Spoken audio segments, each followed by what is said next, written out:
In this video, I'm going to be busting 7 myths about how criminal cases work. My name is Veronica. I'm a criminal defense attorney here in California, and I help people put their cases behind them so that they can enjoy their lives and their freedom. So in this video, I will bust 7 myths for you, and hopefully this gives you greater clarity on your criminal case. Okay, so let's jump right in. Number 1, if the cops didn't read you your rights, then your case will be dismissed. This is false. Here's how it works. If you're in custody, and what custody means, there's a lot of case law about this, but if you were basically arrested, if you weren't free to leave, and you were being interrogated, you're being asked questions by the police, and you make incriminating statements, or statements your lawyer doesn't want to be brought into court, then those can potentially be suppressed so that they can't be used in court. If you didn't make any statements to the cops at all, then it doesn't matter that they didn't read you your rights. Likewise, let's say that the cops didn't ask you any questions, but you were feeling really talkative and you just said a bunch of stuff. Well, that isn't necessarily going to be, let's say that the cops weren't asking you any questions, but you just volunteered a whole bunch of information. You felt inspired. It was just coming to you and you just kept talking and talking and talking. Well, that can't necessarily be suppressed. If the main evidence against you is statements that you made, then it is really important that you talk to a criminal defense attorney to determine, is this something that could potentially be suppressed or not. If you weren't arrested, but you're like, well, I don't know if I felt free to leave, I was in my house at my kitchen table, but the cops were all there too, that is worth talking to a criminal defense attorney about. But let's say you did confess, but there's also a mountain of evidence against you. Okay, so maybe your confession will be thrown out, but the mountain of evidence, unless there is some basis to get rid of it, or unless the only reason that they got it was because of your confession, that mountain of evidence will still be there. So it still does not necessarily mean case dismissed. Number 2, if you start going to court and the case keeps getting extended, that is bad for your case. Okay, so this is a frustration that I hear a lot from people who have the public defender or even a private attorney who call me for a consultation. And these are people who are not in jail. They'll say, well, my case keeps getting extended, so, I know my attorney's not doing their job. They're not paying any attention to my case. Okay, it could be that the attorney is just not paying attention to your case and sort of procrastinating and not doing anything. But typically when I'm setting more court dates, the reason why I'm setting it is that I give the prosecutor something and they still haven't reviewed it. And their trigger to actually take some action in the case is having another court date. Maybe I'm waiting for the judge to review something. Maybe I'm waiting for more evidence, more discovery that I've requested from the prosecutor. Then I'm going to extend it for another court date. If the prosecutor has already given me what I want, the deal that I want or the dismissal that I want, whatever it is, then there's no reason to extend it. The secret ingredient to getting the best deals in criminal cases is being persistent. It really is. Because just like the public defender's cases will start to pile up more and more and more, and they have to make sure that they get rid of cases. Same for the prosecutor. So if I'm explaining to the prosecutor, my client cannot take that deal, cannot have a conviction, here's what we're looking for, and I'm being persistent and I'm showing up for the next court date and I'm setting up a meeting with the DA's supervisor and I am talking to the judge in chambers with the prosecutor and I'm sending my client to more classes and submitting all of that to the prosecutor. Eventually, I probably will get what I want, or at least very close to it, just by being persistent. What you don't want is an attorney who is going to try to get you to take the very first deal. I pretty much prohibit my clients from taking the very first deal. At your first court date in many courthouses, they will try to get you to take the very first offer that the prosecutor gives. By they, I mean the judge, the prosecutor, and the public defender if you have one, and your private attorney if they're not a good one. Now, a big problem with that is that this means that your attorney hasn't even had enough time to review the police report and the evidence against you. So how can they advise you to take a deal? They haven't done anything to try to fight the case. They're just folding. And a lot of people just fold. It's pretty sad. Most people will take their deal because their attorney, the only person there who's even talking to them, tells them that they should take it, and they don't know any better. And so they go ahead and they take it. You don't want that. That's like paying sticker price on a car. No, you have to be persistent. You have to be willing to walk away and say, we'll go to trial. You have to be willing to sit there until the dealership is closing, basically. You want to keep doing that as much as you can to get the best possible deal. And if it takes, extra court dates, but it saves my client from having a conviction or saves my client from jail time, then I want to do it. So if you're concerned about this though, I would advise just asking your attorney why. Number 3, if you are facing time in jail or prison, then you are going to jail or prison. This comes up a lot in domestic violence cases, PC 273.5A, that's felony domestic violence. It could also be charged as a misdemeanor, but generally if you're arrested for it, you'll be arrested for the felony in California. If you look that up, and I get people calling me about this, I primarily handle domestic violence at this point, although I've handled cases all the way up to first-degree murder. They look online and they see, oh my God, it's 2 to 4 years in prison. 4 years in prison? Oh my God. For most offenses, if you're out of custody, you are eligible for probation. So that's number 1. Second of all, unless you have some really bad criminal history, it is unlikely that you would get the high end of that spectrum, even in the event that you did get prison time. So if you are researching this stuff online, which obviously you're here on YouTube, I've noticed that some lawyers' websites, and some of them, even if you call them, they will try to scare you and say, you're facing up to 4 years in prison. Okay, it's very unlikely that you're going to get that. And I would say if an attorney is saying that to you and emphasizing, especially if you have no criminal history or very little, or not violent criminal history, they're emphasizing the maximum that you could get, that is a red flag, and I do think that you should run, because what they're going to end up saying to you when they get you maybe probation and a year in jail, it's not prison, it's jail. But when they get that offer for you, what they'll probably be saying, what they've been setting you up for from the beginning is, well, you were facing up to 4 years in prison. Look what a great deal I got for you. Whereas other attorneys who are more persistent, who aren't willing to just give up and take the first offer or sometimes the second or third offer, some attorneys maybe could have gotten you a misdemeanor or classes in exchange for a dismissal. But when that attorney is telling you, oh man, you're facing up to 4 years in prison, or sometimes they just say you're facing 4 years in prison, what they're saying is they are not going to try that hard for you. They are always going to compare that 4 years to whatever they can get for you. And obviously, it's easier to just take the first deal, right? I mean, they might even get you an offer that is 2 years in prison and then tell you, oh, this is really great, you're facing up to 4, when realistically you never would have done 4, and 2 is a bad offer. Number 4, public defenders are less competent. I know that a lot of people who are experienced in the criminal justice system will call them public pretenders.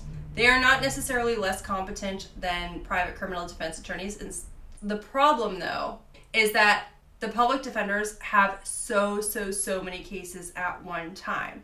And there's no guarantee that you're going to get a good one. You don't get to pick who you have, and they might switch you to a different attorney every single time. So that's the problem with the public defender. And some are good and some are bad, just like everybody else. I mean, part of the problem too is that part of their job is to close their cases quickly, not to spend too much time in any one case, because then they won't be able to serve everyone. That is the calculation that they have to make every day and the balancing that they have to do every day. So you show up for court, you have a public defender, well, they have maybe 25, 30 people that they're trying to help. And if you have a private attorney, then they just probably have you. It's much better to just have that private attorney. Another thing is sometimes when they're talking to the prosecutor, it's the same prosecutor for all their cases. What I've noticed is sometimes prosecutors tend to, and easily the conversation can evolve into comparing the defendants against each other. So you can sort of be sacrificed, like this case or this guy isn't as bad as this other guy.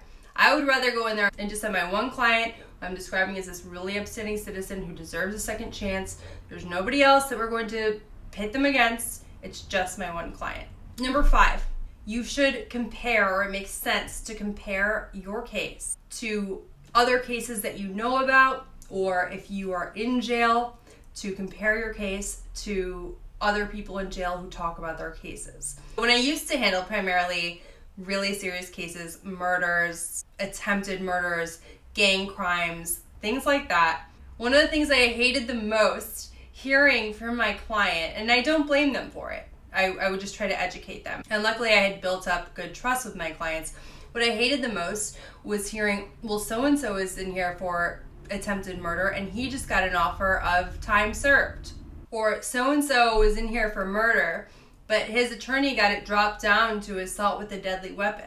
You can't compare the cases like that. I've gotten an attempted murder case dismissed by the prosecution. I've gotten people time served for crimes where they were facing life. I mean, I've gotten those results, but it really depends on the case. It depends on my client. It depends on the allegations. It depends on how strong the evidence is. It depends on so many things that you really can't just compare them. I mean, a lot of times what frustrated me, I think, about the jail cases is that I didn't know anything about the other cases. So I could never say, well, that's because there was no evidence, or the only witness absconded to another country and isn't coming back. For every person who gets one of these really great results, there are 20 people who get a much less advantageous result. But I think what happens is that you hear about these great results and you cling to that thread of hope, and you're hoping that you'll land in that same category. But you shouldn't necessarily compare yourself to another case, and it applies to good results and it applies to bad results. Number 6, taking anger management, domestic violence classes, individual therapy is evidence that you are guilty. It is not going to be taken by the court or by the prosecution as evidence of guilt. I know that sounds crazy, that sounds counterintuitive, but it is true. I tell clients to take individual counseling at least, and then maybe domestic violence classes or anger management, something like that. The reason why I tell them that is that is the way to, if charges haven't been filed, to differentiate yourself and show the DA you realize that there was some sort of problem. You're not admitting fault, but obviously something happened that you got arrested. You don't want to ever end up in that situation again. This is horrifying to you. Please don't file charges. I'm already taking care of this issue.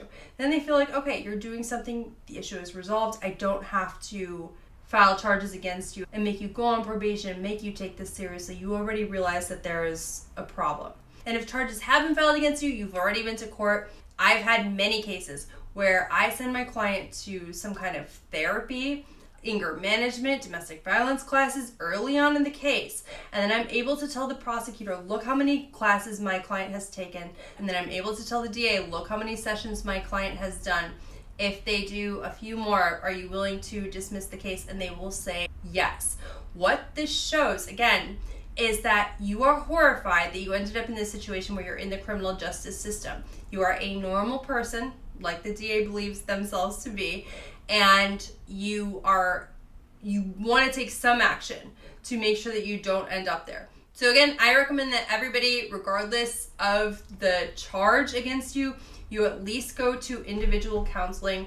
You can do it online.